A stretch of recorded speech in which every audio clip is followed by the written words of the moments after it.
my name is Lo, and welcome to the Romance Seriously podcast, where I take a serious look at romantic movies. Today's movie is 2003's How to Lose a Guy in 10 Days, starring Kate Hudson and Matthew McConaughey. We open with a montage. Andy Anderson, played by Kate Hudson, is a writer for Not Cosmo, specializing in how-to articles that would make perfect clickbait if not for the before online publishing takeover thing. She does, however, put her money where her mouth is, taking on each task personally to ensure that she's putting out advice that actually works. Which is at least an improvement from last week's "What do you mean I have to fact-check?" writer. Her most recent piece is How to Bring Peace to Tajikistan, which... It's not a bad topic, but honey, remember who you work for. Andy laments that she busted her ass in grad school to end up writing ditzy how-to pieces, but her friend Jeannie assures her that she'll get her chance to do serious journalism. Jeannie also gives her some good news. A Sports Illustrated editor Andy's been phone flirting with for a month dropped off NBA Finals tickets for her. As Andy leaves to drag a third friend, Michelle, to a staff meeting, we focus to a motorcyclist all in black. Benjamin Barry, played by McConaughey. He takes the time to both mock a coworker, Judy Spears, for reading Not Cosmo, and hit on her. Spears simply reminds him that many of their advertising clients run ads in that magazine, so less mocking, more reading. Andy arrives at Michelle's place to find her a sobbing wreck. Andy tries to pull her friend together, especially as she only dated the guy who just dumped her for a week. Michelle just sobs that it was the best week of her life. Yeah, I think we found the problem. Ben, who makes orgy jokes in the workplace, is happy because the Knicks are in the NBA Finals, which is how you definitely know this is a movie. And because a major diamond company is looking for a new ad agency. He even waxes poetic about how diamonds are actually pretty common and the price is driven almost entirely by advertising. Which is true, and a sharp reminder that this movie was made in the conspicuously consuming early 2000s. He's brought down, though, when he's informed that the Judys, Spears and Green, same first name, already got the account, due to, being familiar with the target demographic. Ben, though, figures out a way to crash their meeting later tonight. Andy, meanwhile, has managed to get Michelle out of bed and into the office. In under 15 minutes. In Manhattan. Michelle, though, is too heartbroken to process the traffic miracle, and instead laments how this keeps happening to her. Everything is perfect for a week and a half, and then dumped. All she did was tell him she loved him after 2 days, sob during sex, and call him 20 times when he began ducking her. She has, however, figured out the problem. She's too fat. Andy, though, shuts that behavior down right away. The issue is absolutely Michelle's unhinged behavior, and any man would run from any woman who acted like she does. Points for honesty. Not enough people are willing to tell their friends when they are the problem instead of soothing and enabling bad patterns. At the staff meeting, Andy tries to pitch her piece on Tajikistan and is immediately shot down. Because she works at Not Cosmo, which is diets, skincare, sex tips, grooming horror stories, and advice. Not serious journalism. Their editor, Lana, moves on to Michelle, and is surprisingly understanding when she doesn't have any ideas because she's been dumped. After all, she can write about that. And when Michelle protests, Andy offers to do so instead. She'll start dating a guy, but she'll make the classic mistakes that Michelle and others like her do. How to lose a guy in 10 days.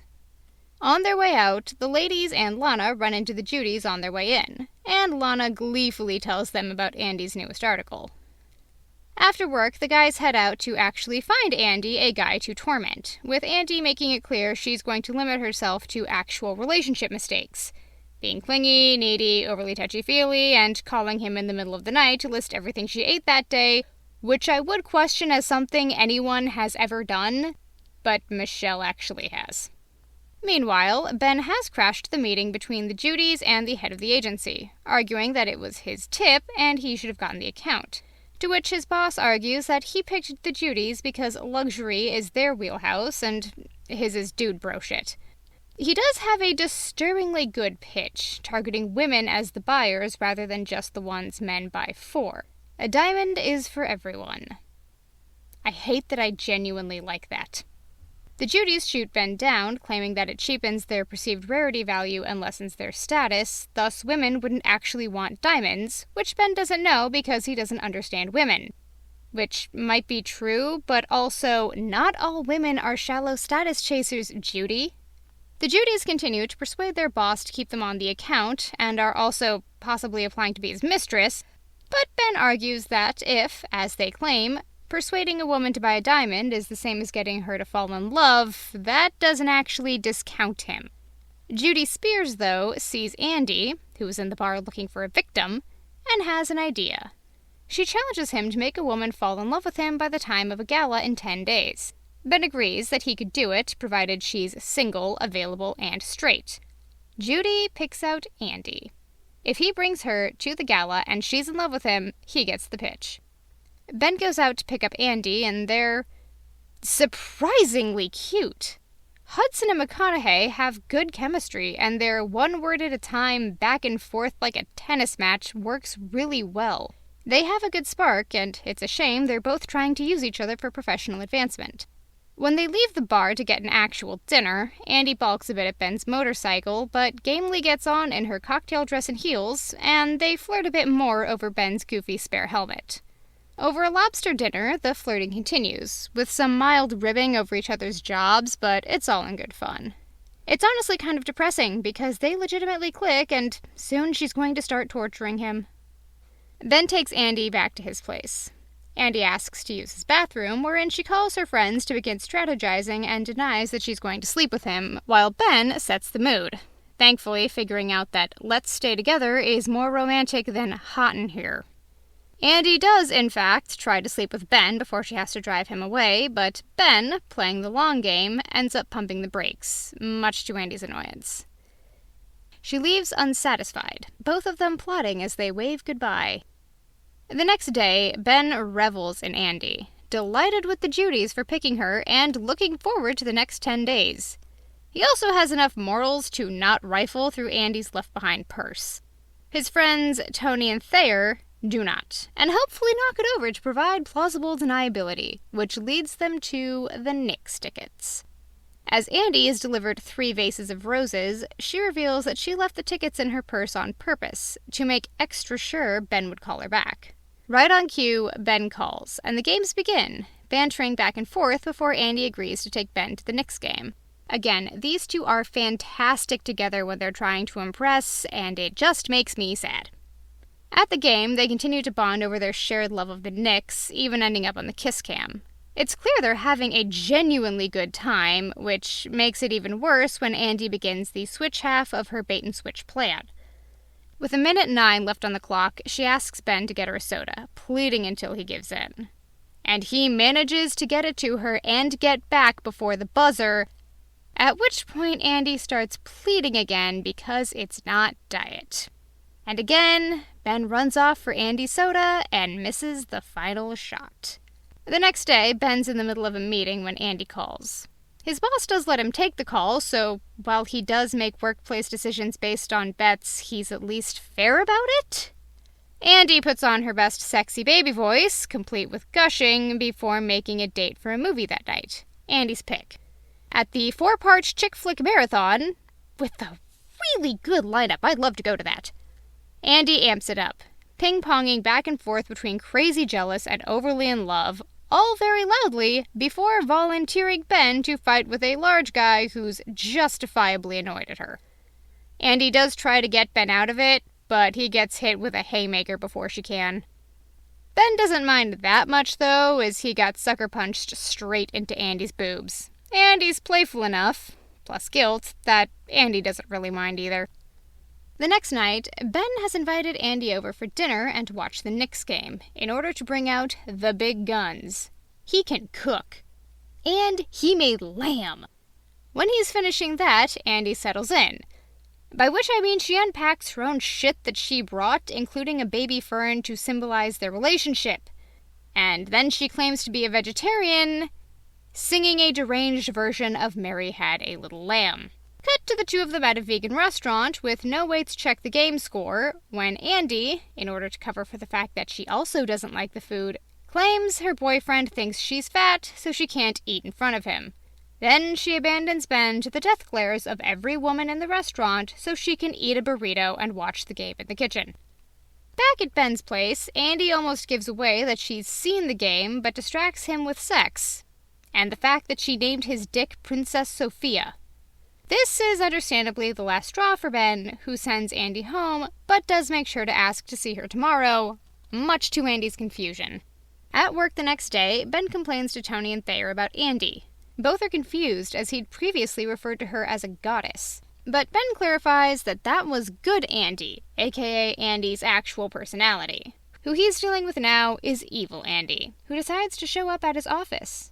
After slightly insulting his coworkers, Andy shows Ben her new gift for him, a Chinese crested.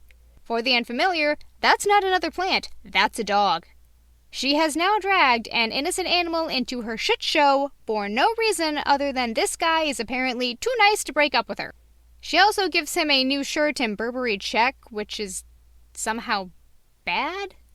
Andy veers right back into crazy when she proclaims the three of them, her, Ben, and Kroll the Chinese crested, to be a happy family before trying to make out in the office. And then Kroll pees on the pool table. As Andy leaves, without the dog, she does inspire Ben with a new ad slogan for the Diamond campaign. Go frost yourself. Think maybe there's a reason he's having trouble landing this account.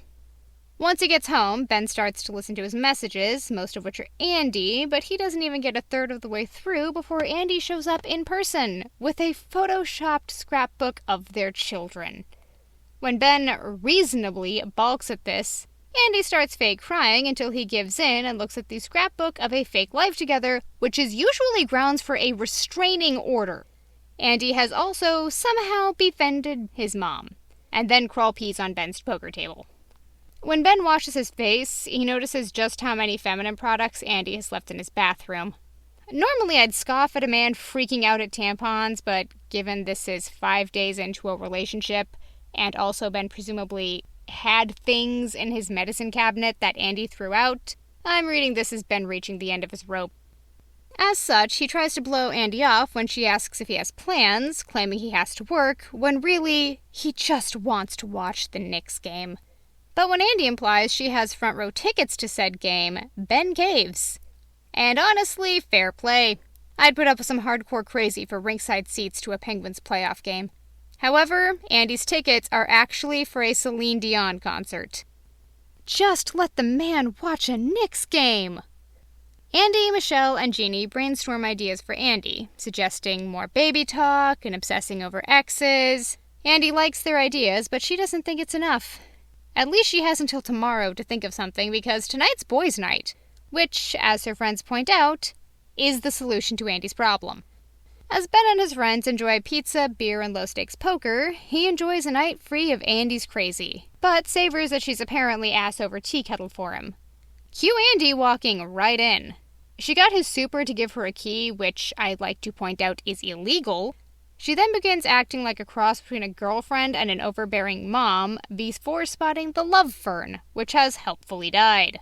Apparently enraged at his lack of care, Andy storms out. Ben follows her, and after a few moments, his friends follow him. Honestly, same. That's some tea you do not want to miss out on. Ben and Andy fight, Ben trying to figure out what happened to the fun, sexy, cool woman he actually connected with, before giving up and calling it quits, much to Andy's relief, and some regret. Ben tells his friends he called it off, but Tony and Thayer try to convince him otherwise, that he can get through 4 more days of Andy. They even have a suggestion: couples therapy. Amped up, Ben quickly climbs down the fire escape, which is weirdly attractive to watch, and catches Andy to plead for another chance. At this point, we see Andy's real self bleeding through. She is legitimately concerned that this man is coming back for more after all she's done to him, but when he offers couples therapy, she takes him up on it, on the condition that she pick the therapist. Cut to Michelle posing as a couples therapist. After first extorting Ben for $300, Andy and Michelle move on to embarrassing him sexually, implying he's gay, and gaslighting him about his normal reactions to Andy's insane behavior. Eventually, Ben says that if Andy wants to talk to his mom so bad, he'll take her out to visit his family on Staten Island. The next day, he does exactly that. And if you're wondering why a man with a Texas accent as thick as McConaughey's has his whole family in New York, The military. Dad got stationed there and they put down roots. Here we see the expected hidden depths of a man's man like Ben. He's got a strong family man streak, having no qualms about taking care of his nephew's dirty diaper himself and being very fond of his mother. The family settles down to play bullshit, a favorite of theirs, though Mrs. Barry isn't very good at it. She's too pure of heart for the required bluffing. The Barrys quickly take to Andy, whose instinct for guest manners has clearly overridden her need to get Ben to dump her. They'll ally with her for bullshit, looking for someone to defeat the reigning champ, Ben. When he cottons on, he's annoyed, but like the boob incident, it's playful, and Ben goes off to hang with his nibblings, leaving Andy with his family. Andy asks about how Ben's other girlfriends were bullshit, but is surprised to learn there were no others. Andy is the first girl he's brought home. Later on, Ben takes Andy out on his bike and teaches her how to drive it. It's a rough start, with Ben getting tossed off at one point before running to hop back on, which is once again weirdly hot, but they have a sweet day, with Andy mastering the bike and Ben pontificating about its benefits. Less gas, easier to park, and no traffic jams.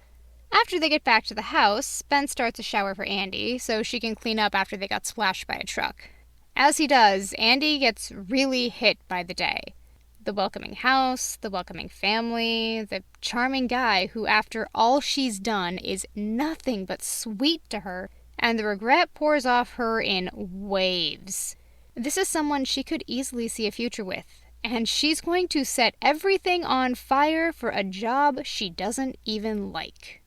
Ben picks up on her inner turmoil, and while Andy isn't telling him everything, he still tries to reassure her that everything's good.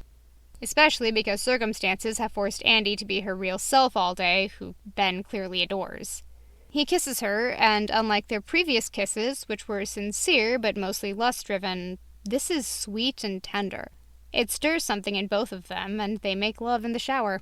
After Ben drops her off the next day, it seems that Andy has made up her mind to say fuck the article and keep seeing Ben. He asks her to the gala, as his girlfriend, but Andy still deflects, realizing it's day 10 and saying she'll know for sure afterwards. Ben then tells her not to make any plans for day 13 as he got them tickets to Game 7 of the finals. Please just let this man enjoy a Knicks game! At work, Andy tries to back out of the article, but Lana doesn't let her. Because the cover is done, the magazine's mocked up, and it goes to print in 2 days. Which is a really valid reason to not let an employee back out of a major piece. Also, Andy, have you considered lying? I know I praised her actually testing out her how-tos, but I make an exception for not fucking people over when you can just mine Michelle's horror stories. That night, Ben picks her up. In the yellow dress that is iconic of mid-2000s fashion, and rightly so. The gala is definitely ritzy, and even goes so far as to allow guests to borrow the jewelry to wear for the night. Why is it that whenever I try things like that, I get asked to never return to the museum? Also in attendance are Ben's friends, the Judys, and Alana herself. At the jewelry buffet, Andy's loaned an 84-carat canary diamond necklace named in honor of Isadora Duncan. Again, when I do that, it's all put down the hope diamond. Some people have all the luck. Andy and Ben are watched by the Judys and their boss, who are stunned to realize that Andy does actually love Ben. The Judys, though, aren't going down without a fight, and tell Tony and Thayer that Andy was in on it and playing along to help Ben.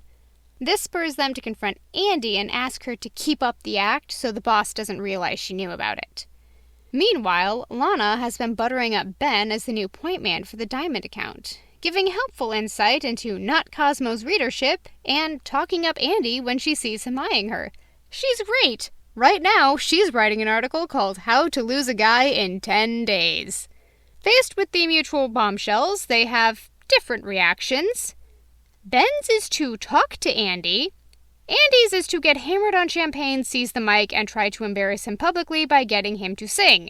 Ben, though, finally gets some payback by dragging Andy onto the stage with him, and we, and the gala guests, are treated to the world's most passive-aggressive rendition of Carly Simon's You're So Vain before it devolves into airing dirty laundry in front of everyone. Ben does manage to turn all of Andy's complaints into rhymes, which is fairly impressive. Andy eventually runs out, and Ben chases after her. Andy accuses him of using her for work, to which Ben retorts that she tried to drive him crazy for a magazine article. Their screaming match gets interrupted by a security guard who clearly lost the game of rock, paper, scissors in order to get the necklace Andy borrowed back. Ben congratulates her on completing her article because she just lost a guy in 10 days. But Andy argues, you can't lose something you never had. Andy turns in her article, which isn't what Lana expected. It's better. Lana finally agrees to give Andy carte blanche, provided the topics still fall within not Cosmo's oeuvre. When Andy finally realizes this doesn't include serious journalism, she decides to quit instead. Ben is lamenting his actions, thinking about what he'd do differently to Krull before confirming that he's not going to the Knicks game. At least the dog has a good home. Andy and Michelle are moping at Michelle's place, Andy also having chickened out of the game in case Ben went. When someone knocks, Michelle gets up to pay for the Chinese, only to see Mike, her ex who kicked this whole thing off. He confesses that he missed her, that he wants her back. Michelle, to her credit, doesn't immediately throw herself back at him, making it clear that while she's willing to work on things, this doesn't just undo breaking up with her. She does then go back to his place with him, but Catherine Hahn's performance makes it clear that the spine is there. Meanwhile, Ben's terrible ad campaign of Frost Yourself is a massive hit, which I'd love to be confused by, but I remember enough of 2003 to know that would have taken off. Someone hands Ben a copy of Not Cosmo, where Andy confesses that she lost the only guy she's ever loved. Ben rushes to Not Cosmo to see Andy, but her notice period's done and she's headed for an interview in D.C. So, he grabs the love fern off her desk, tells Michelle she owes him $300, and uses the power of the motorcycle to catch up to her cab. He succeeds, and Andy uses her sweet-talking skills to get her cabbie to pull over on the Brooklyn Bridge. He asks her if what she wrote was true, and Andy confesses that it was. Ben then asks where she's going. Andy protests that Washington is the only place where she can write where she wants to, but Ben calls her out and says, really, she's running away. More specifically, he calls bullshit. Proving himself the champion, he instead pays her cabbie to take her luggage back to her place, while he takes Andy back himself. When Andy asks if this is him calling her bluff, he says he is, and gives her a show-stopping kiss as the music plays and the credits roll. The premise of this movie is bonkers. You know what the normal response to two creative teams both think they have the better pitch for a product? It's, okay, you each mock something up and we'll see whose is better. Not, if you can make a woman fall in love with you, you get the pitch. At least I hope that's the normal response, though if not, that does explain a lot. And even putting that aside, it's a stupid bet. How does getting a random woman to fall in love equate to having a better pitch to sell diamonds? I am an actual woman, and let me tell you, I do not make major purchases based on how tingly the ads make me feel. The math is not mathing. And then there's Andy's plot.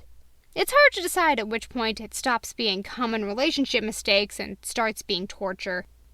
I think it's objectively day 4 when Andy suddenly becomes a vegetarian, moves in her things, and names her boyfriend's dick something emasculating, because all of these are insane things that no woman would do unless they were trying to drive a man away. It's definitely when she pulls an innocent animal into her bullshit. Honestly, though, I think it might be the first Knicks game. If someone made me miss the game-winning shot at the Stanley Cup Finals, forget dumping them, I might kill them. And get enough Pens fans on the jury, I could probably get away with it. In any event, it's about a third of the way through when Andy stops making relationship mistakes and starts being an absolute nut job to someone who, as far as she knows, just really likes her. Because for all How to Lose a Guy in 10 Days tries to paint Andy and Ben as equally bad, they're not.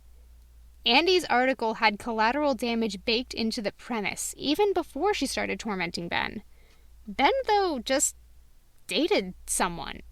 He didn't have to break up with her after the gala, and when he and Andy genuinely fall for each other, he has no plans to do so.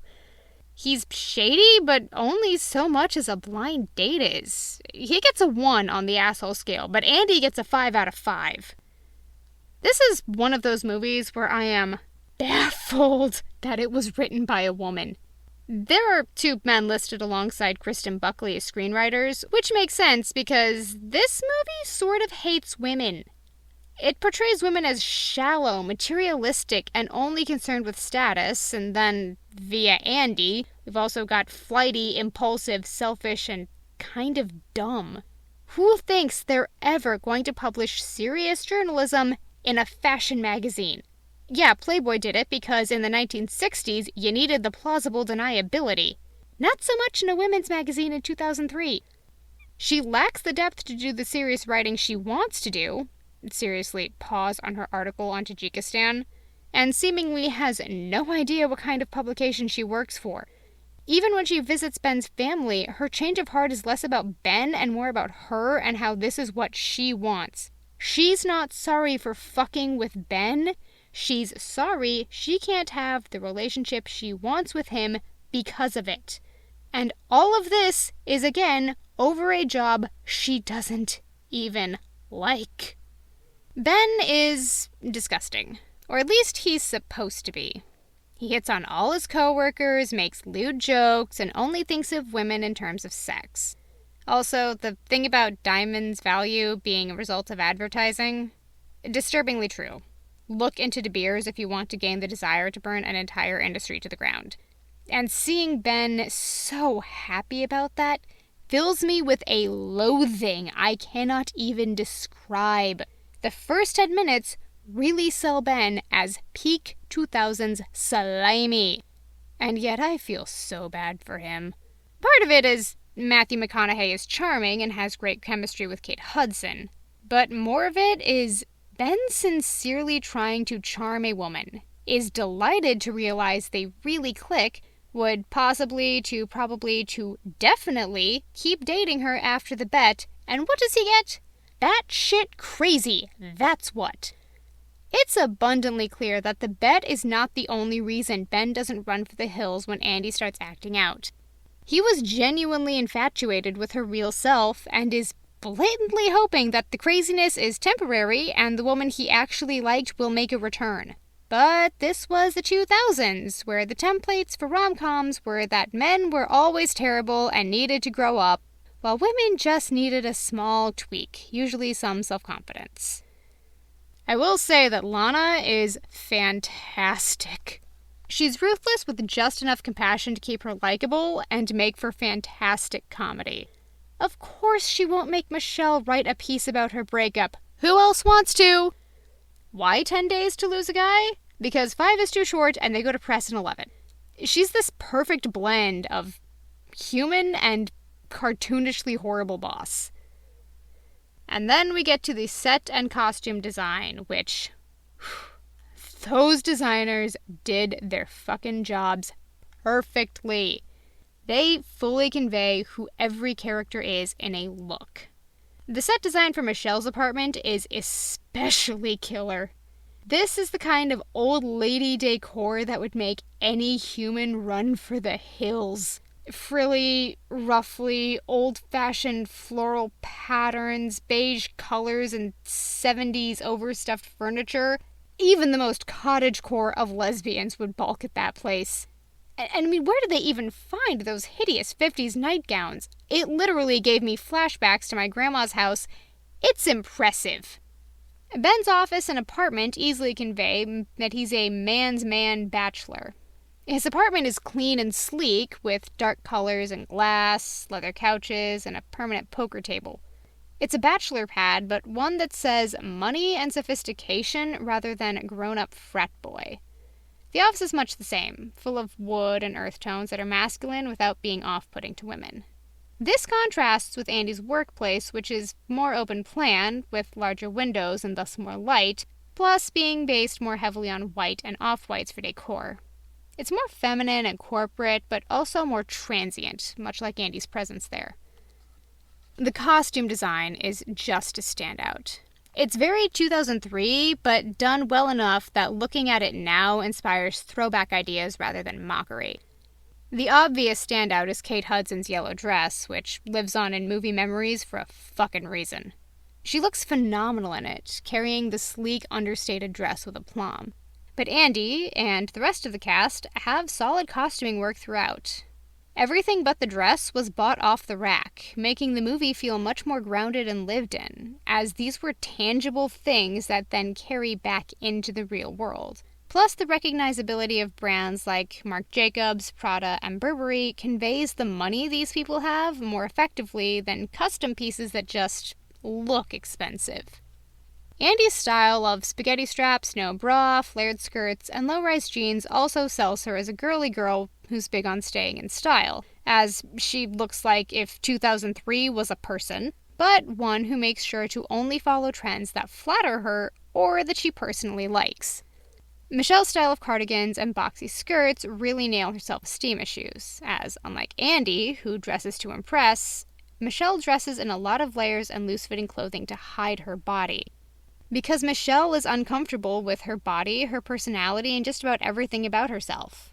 It's pretty telling that her most form-fitting outfit is the pajamas she's wearing when she takes Mike back. Yes, she does it, but also makes it clear that she's grown a bit of spine and won't just roll over for him. Ben is the other great costuming look. Playing off Matthew McConaughey's good old boy who's actually good energy, he dresses down compared to most other people in his office. Jeans and button-downs versus suits. It gives Ben a more salt-of-the-earth vibe, emphasized further by his motorcycle. Plus, if he's riding into work, he needs more durable clothing than a suit. Yet he has enough confidence in how he carries himself that he never seems underdressed, just comfortable. No doubt that's been a boon for dealing with his more male-focused clients, but it does convey why his boss would have doubts about Ben's ability to sell high-end items. He doesn't seem to be about that. Though again, Ben wears expensive brands, he just underplays it. It marks Ben as someone with money and class, in comparison to his more sloppily dressed friends or the Judys, who see brands as status symbols. How to Lose a Guy in 10 Days has aged like fucking milk. The premise is utter batshit, neither lead is clean, and Andy's behavior goes from normal girl mistakes to literal crimes in like 3 days. However, Hudson and McConaughey play off each other magnificently. And if there was a movie where Andy and Ben date as themselves, I'd watch the hell out of it. How to Lose a Guy in 10 Days, though, is what they show in Hell. Thank you so much for listening. Please like, comment, subscribe, review, all those things. Or find me at the Romance Seriously Podcast at gmail.com or at romancesrsly on Twitter. See you next time.